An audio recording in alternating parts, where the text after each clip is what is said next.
Hello! Today I'm making a Valentine's Day card inspired by medieval stained glass and about all the textures that make it look real. As soon as I had this idea, I wanted to reference real people who make glass. I took the most inspiration from a channel called Derek Hunt, who I've linked down below. I chose to imitate what he calls ecclesiastical or cathedral glass, which you can find in many churches and great big cathedrals in Europe. I've started out with this roughly painted brick wall in which the window sits, just with the stone wall brush in Procreate, and then going over it with a soft chalk brush to create some stronger shadows where the brush just wasn't quite deep enough.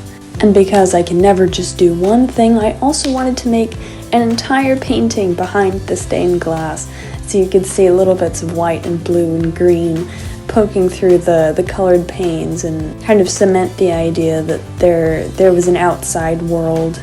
And then I had to start all over because I was working on the wrong layer, and so I painted the entire window over again.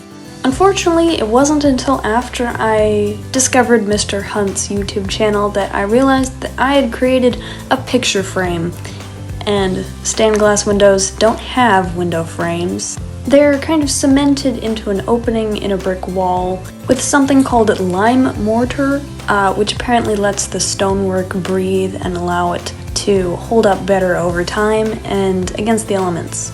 I add some flowers around the edge of the window frame to draw your eye inwards towards the window and to not keep the colors so grouped tightly in the center of the piece. I also like the metaphor that love is like a garden that you tend to over time and becomes more and more beautiful the more time you spend on it.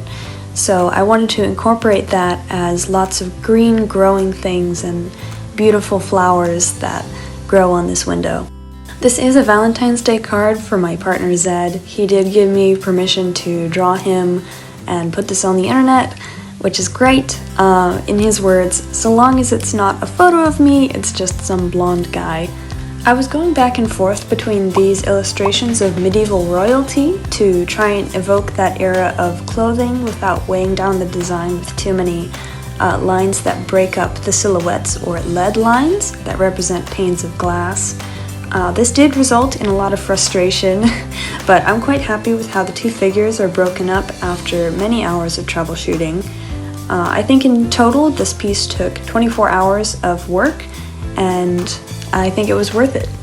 Now the colors were really tricky. I end up not using the painting of the outside world to inform the color decisions, but I also wanted a really bright background to complement the sun coming through. So I used a very pastel-y sunset color palette that I tried not to blend too much from one panel to another to keep the illusion that these are single panes of glass that someone has cut. The problem with having a sunset, though, is that you have to create a gradient with only single panels. The only issue with that is the panes of glass aren't uniform shapes. That makes it really difficult. And you've probably noticed that there's an inscription that says Fons Amoris on the kind of scroll. I looked up a Latin translation of spring love, which is Fons Amoris. Feel free to pause and enjoy this card that I've made, and happy Valentine's Day!